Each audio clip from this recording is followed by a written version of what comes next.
Gusto mo ba siyang bumalik at mag-beg sa'yo? Yes. Then, parang para sa'yo yung video na ito. Pero teka lang.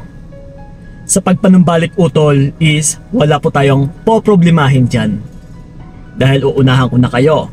In advance is babalik at babalik po yung partner mo, yung ex mo, or yung taong sumira ng tiwala mo. Or niloko ka man. So pero again, kailangan mo pa rin kilalanin, kailangan mo pa rin itatak sa iyong kokote or sa iyong isipan na kung anong klase ng tao yung gusto mong pabalikin sa'yo. Kung ano yung meron na karakteristik sa taong yan. Kung ano yung pagkatao niya. Sa pagpanumbalik is oo, wala tayong problema. Pero the question is, ito dapat yung itanong mo sa iyong isipan talaga. Okay lang ba sa'yo na babalikan ka na taong walang kwenta? Ito take note, walang kwenta yung tao na yon.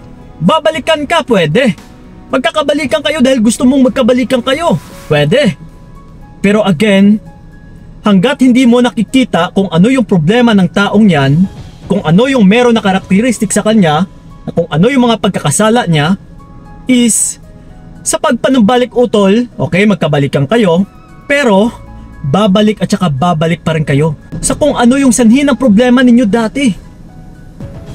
Kasi ang palagi mo lang tinitignan is yung magkabalikan kayo, yung magiging kayo pa rin, pero hindi mo tinitignan kung ano yung pinakaugat ng palagi ninyong pinag-aawayan, na kung ano yung pinakaugat din, na kung bakit isang nauuwi sa hiwalayan, na kung bakit ka niloloko. Dahil hindi mo tinitignan yung karakteristik ng taong gusto mong pabalikin sa'yo.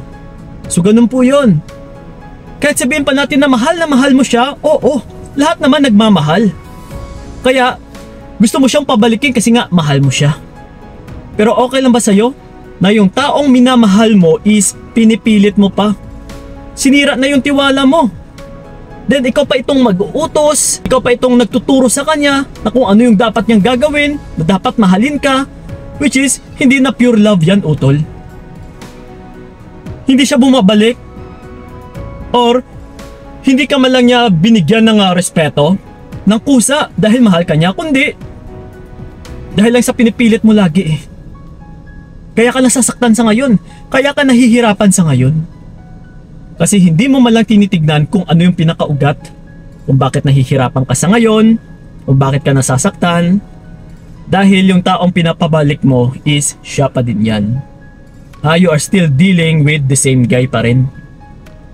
So, kung wala kang future sa taong yan, dahil palagi niyang sinisira ang iyong araw, is asahan mo, araw-araw is puro po pasakit yung matatamasa mo dyan.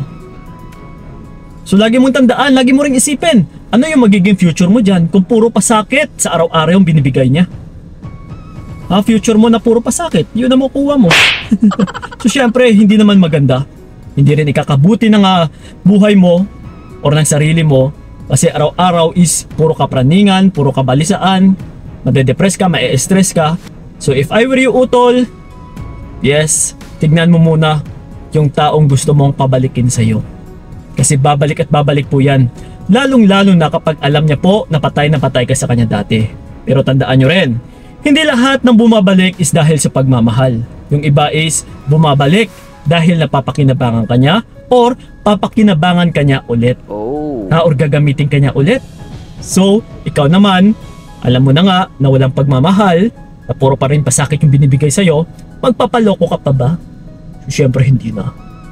So yun po mga utol sanay nakatulong yung video na ito, and then sanay gumising ka na dyan. Igising, or gisingin mo na yung diwa mo dyan. So yun po, maraming salamat talaga. So ingat kayo.